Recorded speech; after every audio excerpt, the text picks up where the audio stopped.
Dia Yesus telah mati bagiku. Dia Tuhan selamatkan jiwaku.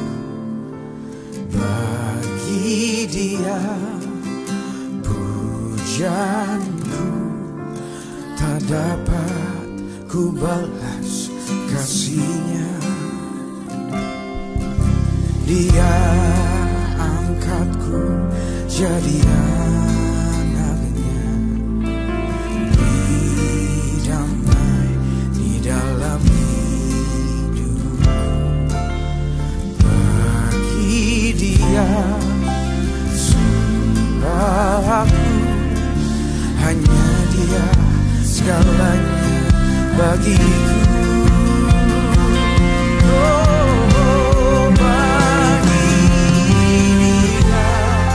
Segala pujian, hormat serta syukur kekal selamanya. Bagi Dia segala pujian, hormat serta syukur selama-lamanya.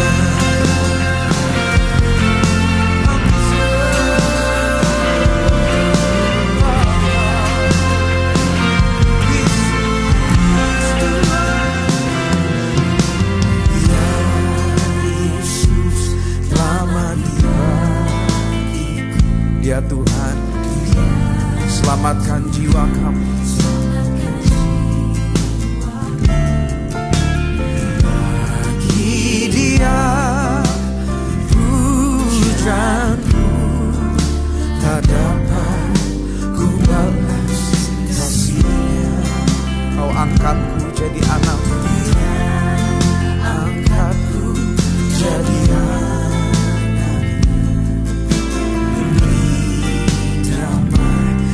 Dalam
Shalom, selamat malam Bapak Ibu Saudara yang dikasih oleh Tuhan.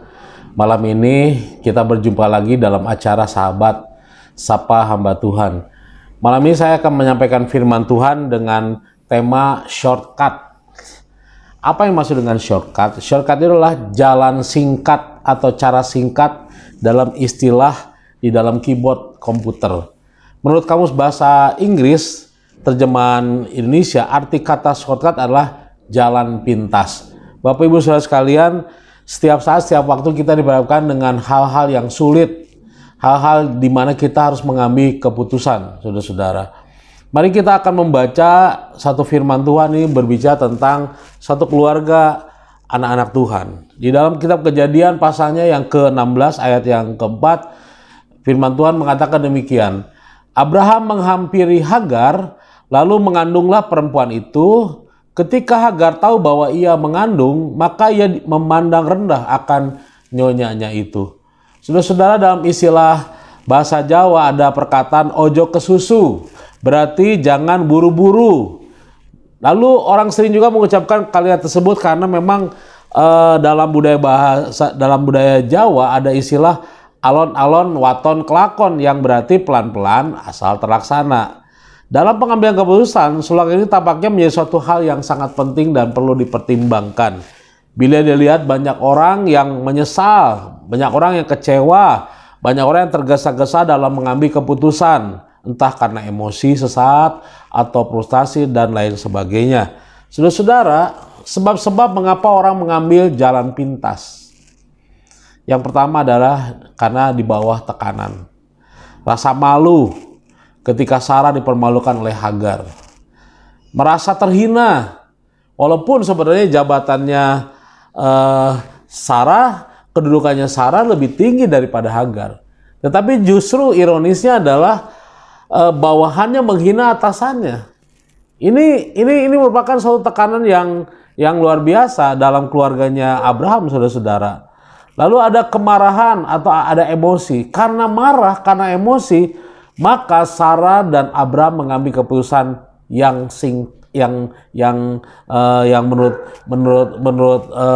menurut kita itu di luar kehendak Tuhan. Itu jalan pintas, jalan maunya sendiri, saudara-saudara. Karena dipandang rendah, karena Sarah itu mandul dan merasa terhina, lalu dia marah dan mulai dia tidak percaya kepada Tuhan. Lalu mereka juga dalam mengambil keputusan sangat tergesa-gesa. Harga dirinya Sarah diinjak-injak oleh Hagar. Nah, oleh masyarakat, orang melihat, wah, rupanya pembantunya yang punya anak ya, dari pembantunya Sarah punya anak. Loh, Sarah ini dipandang oleh masyarakat sebagai wanita yang terhina. Lalu yang begitu berikutnya adalah sebab-sebab karena mengambil jalan pintas karena terdesak. Saudara-saudara ingat peristiwa Raja Saul ketika harus berperang, maka Raja Saul mengambil haknya Samuel sebagai imam untuk mempersembahkan korban. Mengapa? Karena terdesak, karena ketakutan. Saudara-saudara yang dikasih Tuhan, ada banyak hal dalam kehidupan kita yang membuat kita terdesak, yang membuat kita marah, membuat kita jengkel, membuat kita mengambil keputusan yang tergesa-gesa. Atau mengambil keputusan yang jalan pintas saja. Mencari jalan cepat saja. Padahal itu belum tentu kehendak Tuhan, saudara-saudara. Mari kita melihat mengenai dampak akibat dari jalan pintas itu sendiri. Kalau kita melihat keluarganya Abraham dan Sarah, maka hubungan mereka satu dengan lainnya menjadi retak. Hubungan Abraham dengan Sarah, hubungan Sarah dengan Hagar menjadi retak. Komunikasinya menjadi terganggu. Jadi serba salah Bapak Ibu Saudara sekalian. Perasaan-perasaan dan pikiran-pikiran yang negatif di antara mereka satu dengan yang lainnya. Perselisihan antara Sarah dan Hagar, puncaknya kepada pengusiran Hagar dan Ismail dari rumahnya Abraham. Lalu ada dua bangsa dan keturunan yang bersih tegang sampai sekarang. Lalu dampaknya yang berikutnya adalah dua kitab suci yang tidak sinkron sampai sekarang. Jalan pintas bukanlah kehendak Tuhan. Abraham dan Sarah masih harus menunggu 15 tahun lagi untuk mendapatkan Ishak. Saudara-saudara, disitulah mereka diuji walaupun mereka pernah mengambil jalan pintas. Tetapi Tuhan memulihkan Abraham dan Sarah dalam hidup selanjutnya. Saudara-saudara, setiap hari kita diperhadapkan untuk mengambil keputusan. Keputusan apa saja? Keputusan untuk bekerja, keputusan untuk berusaha, keputusan untuk berdagang, keputusan untuk kuliah, keputusan-keputusan yang mungkin bisa mendesak karena memang harus. Contohnya ada istilah SOS. Contohnya dalam kedokteran ada istilah PIM. Karena kata PIM itu adalah harus segera dioperasi, harus segera diambil tindakan. Mau tidak mau, kalau tidak diambil tindakan maka nyawa orang itu akan melayang. Dalam istilah operasi militer, dalam keadaan darurat dan sebagainya. Yes or no, mau atau tidak, mau maju atau mundur, suka atau tidak, terima atau tidak. Itu adalah hal-hal yang wajar di dalam kehidupan kita. Sehingga kita diperhadapkan dengan desakan untuk mengambil jalan pintas. Padahal belum tentu itu kehendak Tuhan, saudara-saudara. Jalan pintas adalah belum tentu itu jalannya Tuhan. Kita jangan mengambil jalan pintas kalau Tuhan belum membuka jalan buat kita. Kita harus bersabar.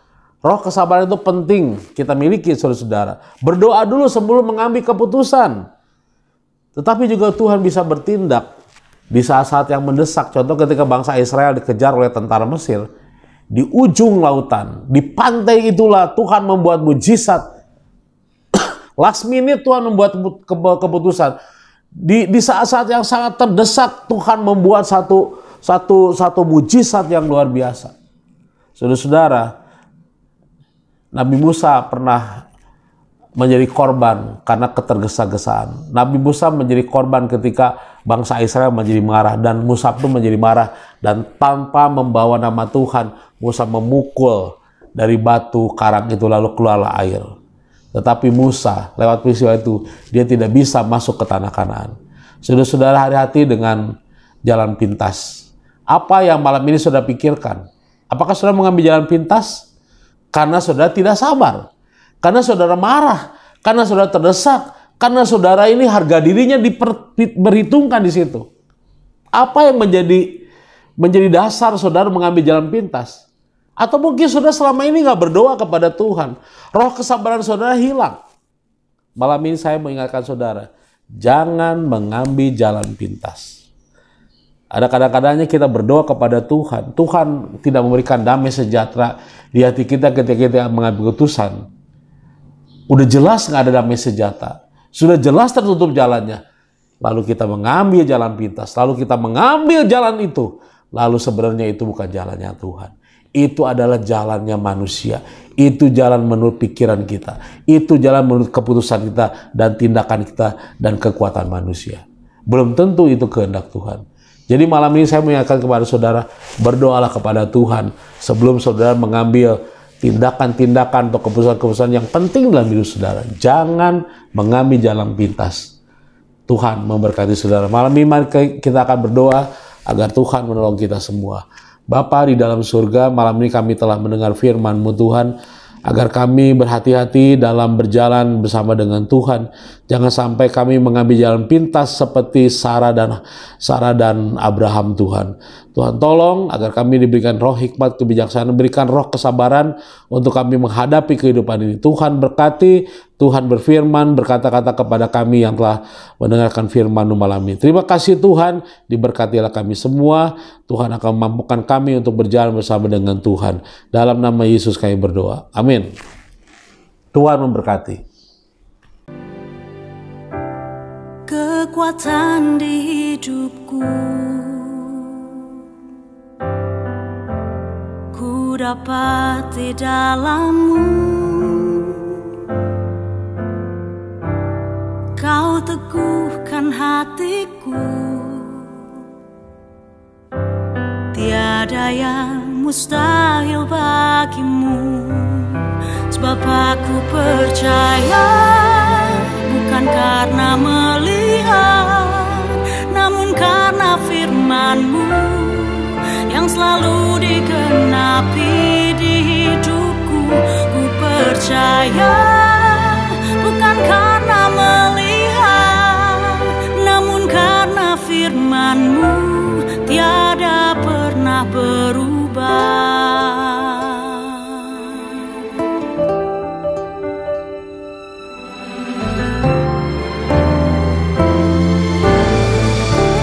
Kekuatan di hidupku, terdapat di dalammu. Kau teguhkan hatiku, tiada yang mustahil bagimu. Sebab aku percaya, bukan karena melihat, namun karena firman-Mu yang selalu digenapi di hidupku. Ku percaya, bukan karena melihat, namun karena firman-Mu tiada pernah berubah. Sebab aku percaya, bukan karena melihat, namun karena firman-Mu yang selalu digenapi di hidupku. Ku percaya, bukan karena melihat, namun karena firman-Mu tiada pernah berubah.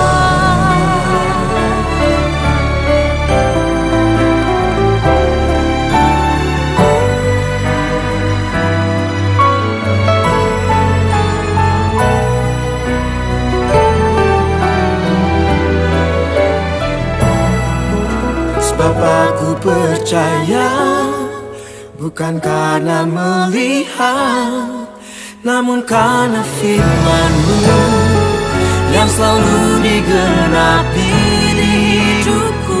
Ku percaya, bukan karena melihat, namun karena firman-Mu tiada pernah berubah. Namun karena firman-Mu tiada pernah berubah.